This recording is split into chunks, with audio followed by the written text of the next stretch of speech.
Marwadi university మంచి భవిష్యత్తు కోసం తెలుగు విద్యార్థులు ఇష్టపడే యూనివర్సిటీ. కాల్ 9059052378 9059052379.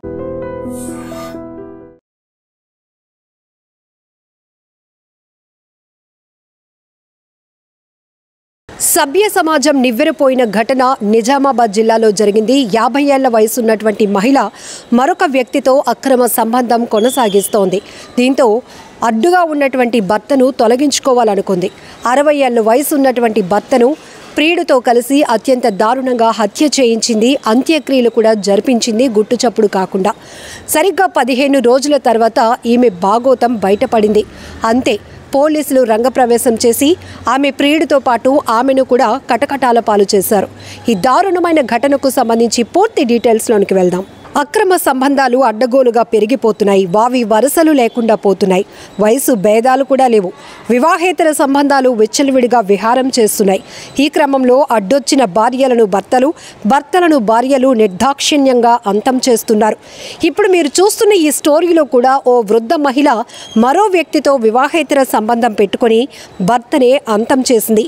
ఈ దారుణ ఘటన నిజామాబాద్ జిల్లా మాక్లూరు మండలంలో చోటు చేసుకుంది. మాక్లూరు మండలం కల్లెడ తండాకు చెందిన గుగులోతు శంకర్, యమున భార్యాభర్తలు. శంకర్ మొదటి భార్య మృతి చెందటంతో 40 ఏళ్ల క్రితం యమునను రెండో పెళ్లి చేసుకున్నాడు శంకర్. కొంతకాలంగా సంసారం సాఫీగా సాగింది. 8 ఏళ్ల క్రితం యమునకు అదే తండాకు చెందిన సమీప బంధువు నందుతో పరిచయం ఏర్పడింది. ఆ పరిచయం కాస్త వివాహేతర సంబంధానికి దారితీసింది.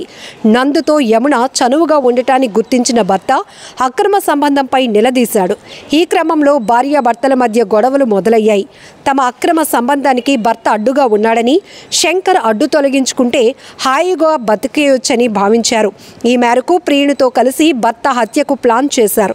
ఈ నెల 6న కొడుకు కూతురు ఇంట్లో లేని సమయాన్ని అవకాశంగా తీసుకున్నారు. ఎప్పట్లాగే రాత్రి డాబాపై పడుకోగా ఒక్కసారిగా ఈదురు గాలులు వీచాయి. అదే అవకాశంగా మలుచుకున్న యమున డాబాపై నుంచి మెట్లు దిగేందుకు వెళ్లిన భర్తను ఒక్కసారిగా కిందకు తోసేసింది. తీవ్రంగా గాయపడ్డ భర్తను కర్రలతో కొట్టింది.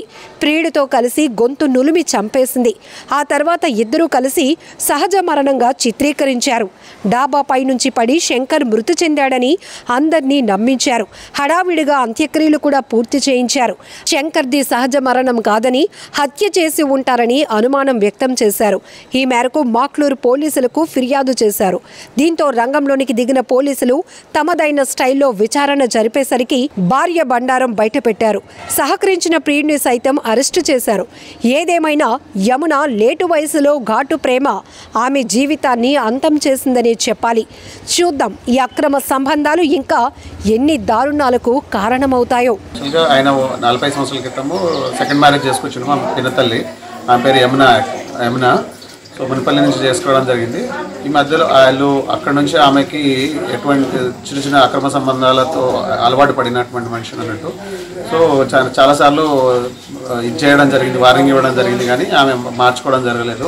ఇక ఆ పార్టీకి ఈ మధ్యలో ఇంకొక వేరే కొత్త తండావాసితోటే, ఆయన పేరు నందు, ఆయనతోటి అక్రమ సంబంధం పెట్టుకోవడము, ఆ ఉద్దేశంలో ఆయన అడ్డొస్తున్నాడు అనే ఉద్దేశంతో ఏంటంటే ఆయనని ఎట్లయినా చంపేసేయాలి, అడ్డు తొలగించుకోవాలనే ఉద్దేశంతో మెట్ల మీద నుంచి తోసేసి ఆయన సహాయం ద్వారా నందు అనేటువంటి ఆయన సహాయం తీసుకొని ఆయనని ఇనుపరాడుతో కొట్టడము, దాని తర్వాత లోపలికి తీసుకెళ్ళేసి ఉరివేసి, అంటే మామూలుగా టవాల్ గొంతు నులిమి చంపేయడం జరిగింది అన్నట్టు యాక్చువల్గా.